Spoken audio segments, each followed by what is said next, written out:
Welcome to Present Poetry, a reading podcast with your host, Erin Crittenden.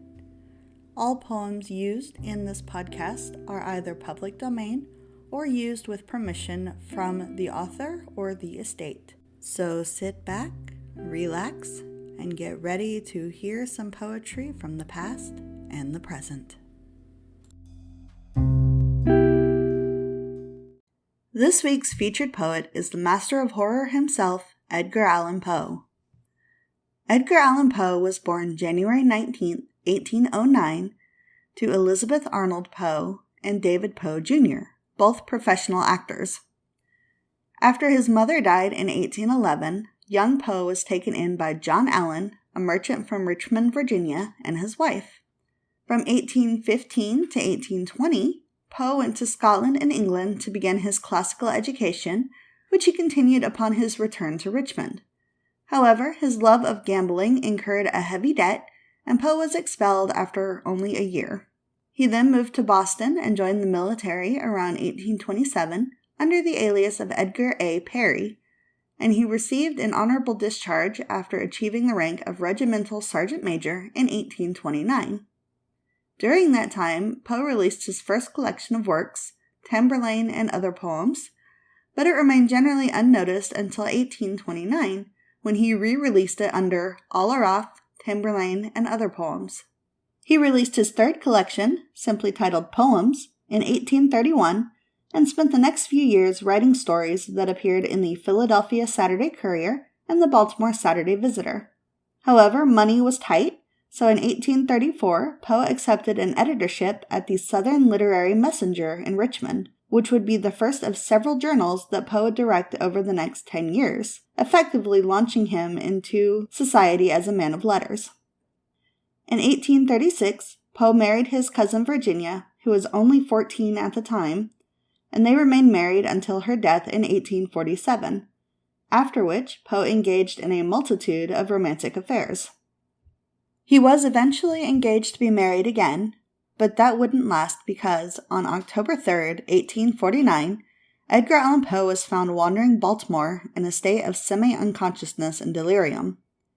He never regained enough lucidity to explain what happened to him and ended up dying 4 days later on October 7, 1849. His cause of death is unknown to this day. However, despite the controversy surrounding Poe, he is generally regarded as the architect of the modern short story and the father of the modern detective story. He was also a principal forerunner of the art for art's sake movement in 19th century European literature, and his poem, The Raven, remains among the best-known poems in national literature today.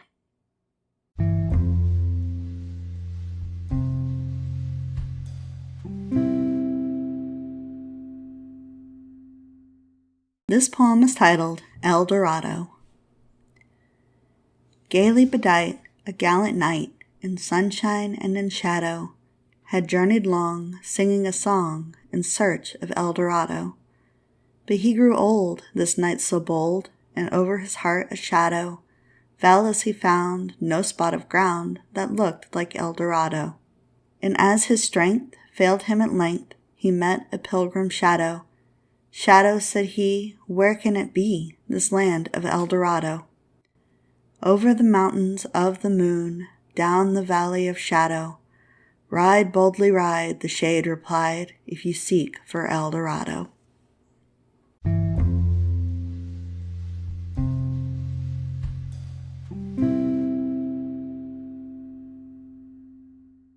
This poem is titled Spirits of the Dead. Thy soul shall find itself alone, mid dark thoughts of the gray tombstone, not one of all the crowd to pry into thine hour of secrecy. Be silent in that solitude, which is not loneliness, for then the spirits of the dead who stood in life before thee are again in death around thee, and their will shall overshadow thee. Be still. The night, though clear, shall frown, and the stars shall not look down from their high thrones in the heaven, with light like hope to mortals given, but their red orbs without beam to thy weariness shall seem as a burning and a fever, which would cling to thee forever. Now our thoughts thou shalt not banish, now our visions ne'er to vanish. From thy spirit shall they pass no more, like dewdrops from the grass. The breeze, the breath of God, is still, and the mist upon the hill, shadowy, shadowy, yet unbroken, is a symbol and a token. How it hangs upon the trees, a mystery of mysteries.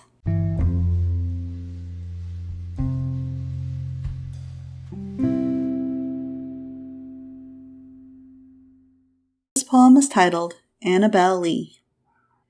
It was many and many a year ago, in a kingdom by the sea, that a maiden there lived whom you may know by the name of Annabel Lee. And this maiden she lived with no other thought than to love and be loved by me. I was a child and she was a child in this kingdom by the sea, but we loved with a love that was more than love, I and my Annabel Lee, with a love that the winged seraphs of heaven coveted her and me. And this was the reason that, long ago, in this kingdom by the sea, a wind blew out of a cloud, chilling my beautiful Annabel Lee, so that her high-born kinsman came and bore her away from me, to shut her up in a sepulchre in this kingdom by the sea. The angels, not half so happy in heaven, went envying her and me. Yes, that was the reason, as all men know, in this kingdom by the sea, that the wind came out of the cloud by night, chilling and killing my Annabel Lee. But our love, it was stronger by far than the love of those who were older than we, of many far wiser than we, and neither the angels in heaven above, nor the demons down under the sea, can ever dissever my soul from the soul of the beautiful Annabel Lee. For the moon never beams without bringing me dreams of the beautiful Annabel Lee, and the stars never rise but I see the bright eyes of the beautiful Annabel Lee. And so all the night tide I lie down by the side of my darling, my life and my bride, in her sepulchre down by the sea, in her tomb by the side of the sea.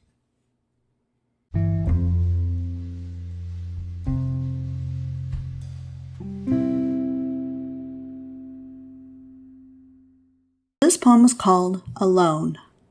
From childhood's hour I have not been as others were, I have not seen as others saw. I could not bring my passions from a common spring, from the same source I have not taken my sorrows, I could not awaken my heart to joy at the same tone, and all I loved alone. Thou in my childhood, in the dawn of a most stormy life, was drawn from every depth of good and ill, the mystery which binds me still, from the torrent or the fountain, from the red cliff of the mountain, from the sun that round me rolled in its autumn tint of gold, from the lightning in the sky as it passed me flying by, from the thunder and the storm, and the cloud that took the form, when the rest of heaven was blue, of a demon in my view.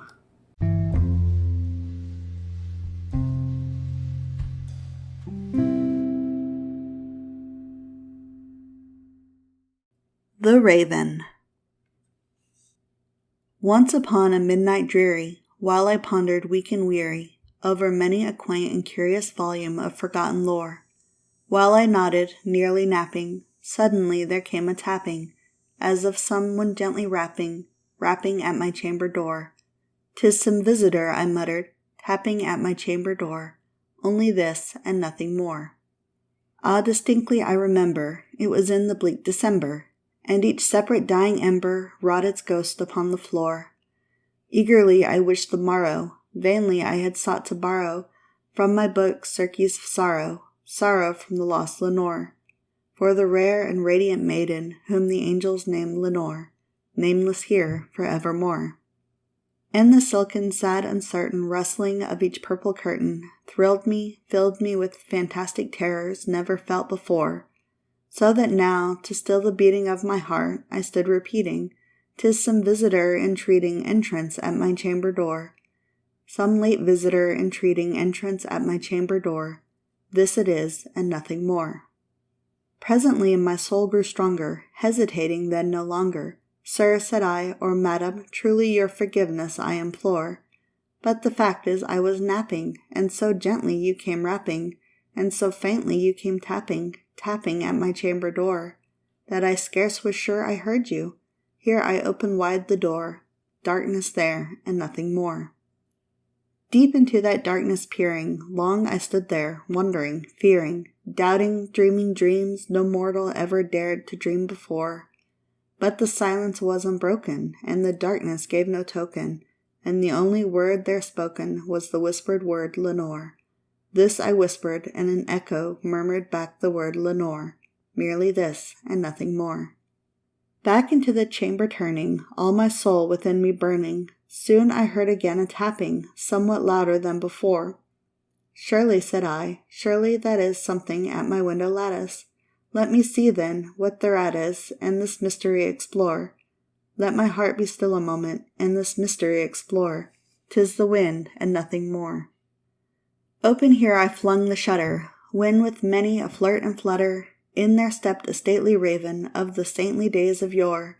Not the least obeisance made he, not an instant stopped or stayed he, but with mien of lord or lady, perched above my chamber door, perched upon a bust of Pallas just above my chamber door, perched and sat, and nothing more. Then this ebony bird beguiling my sad fancy into smiling, by the grave and stern decorum of the countenance it wore. Though thy crest be shorn and shaved, thou, I said, art sure no craven, ghastly grim and ancient raven, wandering from the nightly shore. Tell me what thy lordly name is on the night's Plutonian shore. Quoth the raven, Nevermore. Much I marvelled this ungainly fowl to hear discourse so plainly, though its answer little meaning, little relevancy bore. For we cannot help agreeing that no living human being ever yet was blessed with seeing bird above his chamber door, bird or beast upon the sculptured bust above his chamber door, with such a name as Nevermore. But the raven, sitting lonely on that placid bust, spoke only that one word, as if his soul in that one word he did outpour. Nothing further than he uttered, not a feather than he fluttered, till I scarcely more than muttered, Other friends have flown before. On the morrow he will leave me, as my hopes have flown before. Then the bird said, Nevermore. Startled at the stillness broken by reply so aptly spoken, Doubtless, said I, what it utters is its only stock and store, caught from some unhappy master, whom unmerciful disaster followed fast and followed faster, till his songs one burden bore, till the dirges of his hope the melancholy burden bore of nevermore. But the raven still beguiling all my sad soul into smiling, straight I wheeled a cushioned seat in front of bird and bust and door. Then upon the velvet sinking, I betook myself to linking fancy unto fancy, thinking what this ominous bird of yore, what this grim, ungainly, ghastly, gaunt, and ominous bird of yore meant in croaking Nevermore. This I sat engaged in guessing, but no syllable expressing, to the fowl whose fiery eyes now burned into my bosom's core. This and more I sat divining, with my head at ease reclining, on the cushion's velvet lining that the lamplight gloated over, but whose velvet violet lining with the lamplight gloating over, she shall press, nevermore. Then methought the air grew denser, perfumed by an unseen censer, swung by seraphim whose footfall tinkles on the tufted floor. Wretch, I cried, thy God hath lent thee, by these angels he hath sent thee, respite, and nepenthe from thy memories of Lenore. Quaff, O quaff this kind nepenthe, and forget this lost Lenore. Quoth the raven, Nevermore. Prophet, said I, thing of evil, prophet still, if bird or devil, whether tempter sent, or whether tempest tossed thee here ashore, desolate yet all undaunted, on this desert land enchanted, on this home by horror haunted, tell me truly, I implore. Is there balm in Gilead? Tell me, I implore. Quoth the raven, Nevermore. Prophet, said I, thing of evil, prophet still, if bird or devil, By that heaven that bends above us, by the God we both adore, tell the soul with sorrow laden, if, within the distant Aidenn, it shall clasp a sainted maiden, whom the angels name Lenore. Clasp a rare and radiant maiden, whom the angels name Lenore. Quoth the raven, nevermore. Be that word our sign of parting, bird or fiend, I shrieked upstarting. Get thee back into the tempest and the night's Plutonian shore. Leave no black plume as a token of that lie thy soul hath spoken. Leave my loneliness unbroken. Quit the bust above my door. Take thy beak from out my heart, and take thy form from off my door. Quoth the raven, nevermore. And the raven, never flitting, still is sitting, on the pallid bust of Pallas just above my chamber door. And his eyes have all the seeming of a demon's that is dreaming, and the lamplight o'er him streaming throws his shadow on the floor. And my soul from out that shadow that lies floating on the floor shall be lifted nevermore. Thank you for listening to this episode of Present Poetry. If you enjoyed it, please leave us a review, share us on social media, or subscribe so you never miss an episode. If you would like to learn more about the featured poet, or you would like your work featured on the podcast, please check out the links in the show notes. Thank you again for listening, and I hope you all have a wonderful day. Bye-bye.